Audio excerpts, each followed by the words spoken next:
Right, here we go. In this module, we're going to set up our development environment. Now, this was recorded when Xcode 9 was still in beta, so these instructions may change just a little bit.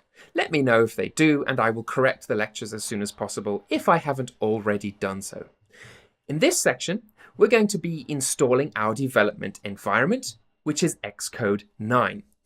Xcode 9 includes Swift 4 as the default language, and should include iOS 11 simulators by default. If it doesn't, I'll go over how to install those. We're also going to look at how to install iOS 11 beta on your device. Now, I would advise that you do this on a device you don't use on a day-to-day basis. Otherwise, you might be in a bit of trouble when things don't work as planned. That's why this software is called beta. Now, if anything goes wrong, ask me a question. Or even better, ask on the Apple developer forums or on Stack Overflow.